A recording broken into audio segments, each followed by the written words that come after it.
सास बिना ससुराल। बचपन में एक लोकगीत। यह सास जंगल की घास मुझको नहीं सुहाती है, जो मेरी लगती है अम्मा सैया की गलती, सासू मुझको वही सुहाती है।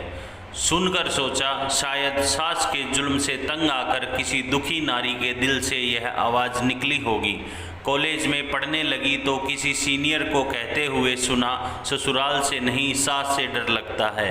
यह सब देख सुनकर मुझे तो सास नामक प्राणी से ही भय हो गया था। मैंने घर में ऐलान कर दिया था कि पति चाहे कम कमाने वाला मिले मंजूर है, पर ससुराल में सास नहीं होनी चाहिए।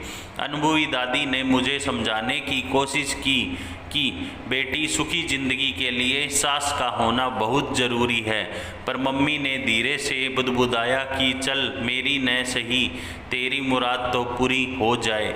शायद भगवान ने तरस खाकर मेरी सुन ली।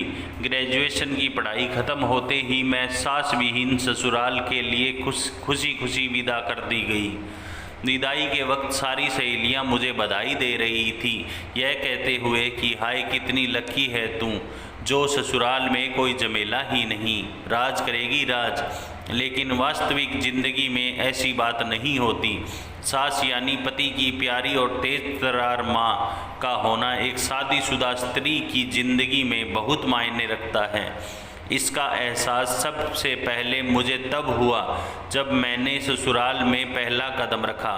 न कोई ताना, न कोई गाना, न कोई सवाल और न कोई बवाल, बस एंट्री हो गई मेरी बिना किसी झटके के। सच पूछो तो मुझे कुछ मज़ा ही नहीं आया, क्योंकि सास से मिले वेलकम तानों के प्लॉट पर ही तो बहुएं भावी जीवन की बिल्डिंग तैयार करती है, जिसमें सासू माँ की शिकायत कर सहानुभूति बटोरना, नैनों से नीर बहा पति को ब्लैकमेल करना, देवर ननंद को उनकी माँ के खिलाफ भड़काना, ससुर जी की लाडली बनकर सास को जलाना, जैसे कई झरोके खोल कर ही तो जिंदगी में ताज़ा हवा के मज़े लिए जा सकते हैं। क्या कहूँ और किससे कहूँ अपना दुखड़ा। अगले दिन से ही पूरा घर संभालने की जिम्मेदारी अपने आप मेरे गले पड़ गई। ससुर जी ने चुपचाप चाबियों का गुच्छा थमा दिया मुझे।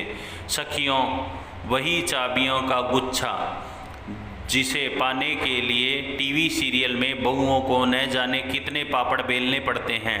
कहते हैं न कि मुफ्त में मिली चीज़ की कोई कद्र नहीं होती। बिल्कुल ठीक बात है। मेरे लिए भी उस गुच्छे को कमर में लटकाकर इतराने का कोई क्रेज नहीं रहा।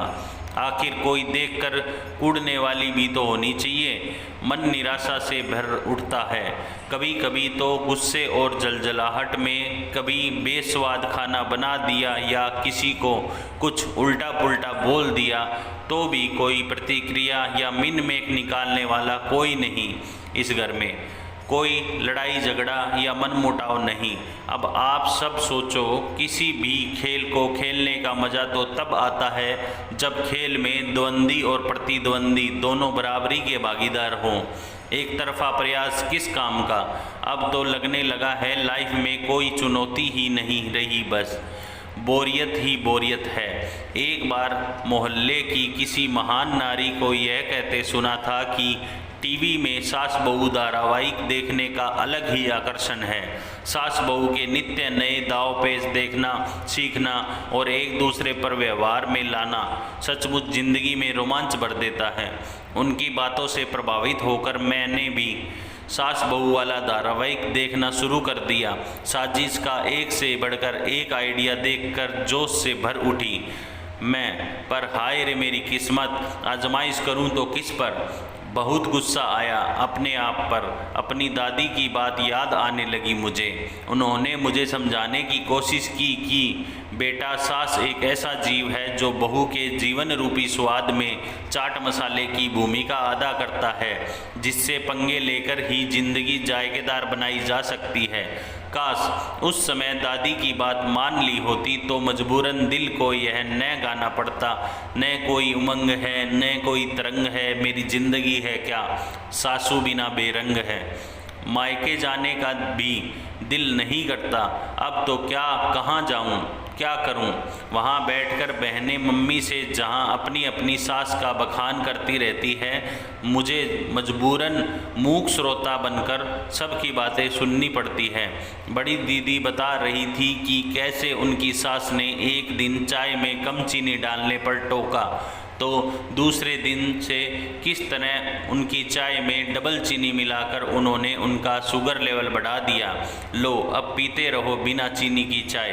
ज़िंदगी भर मूवी देखने की शौकीन दूसरी बहन ने कहा कि मैंने तो अपनी सास को सिनेमा घर में मूवी देखने का चस्का लगा दिया है, ससुर जी तो जाते नहीं हैं, तो एहसान जताते हुए मुझे ही उनके साथ जाना पड़ता है मूवी देखने।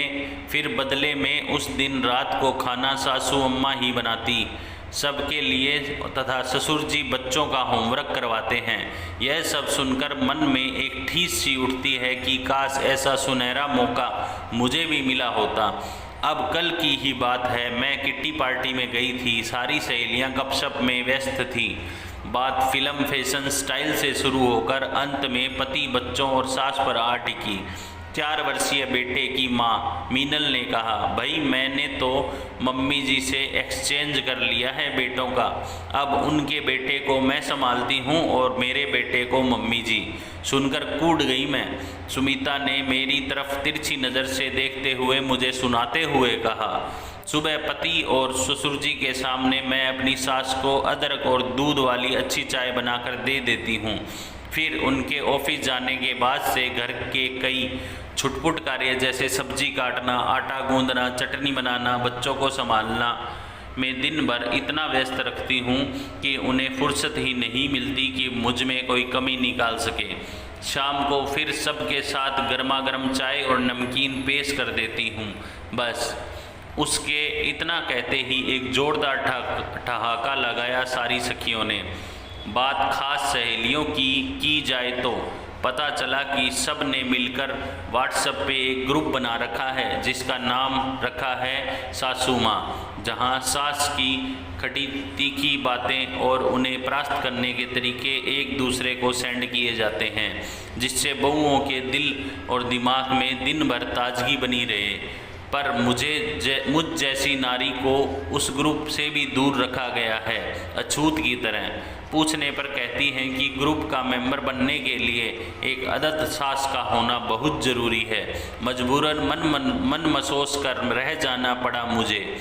अपनी की गई गलती पर पछता रही हूँ। मुझे यह अनुभव हो चुका है कि सास गले की फांस नहीं बल्कि बहू की सांस होती है।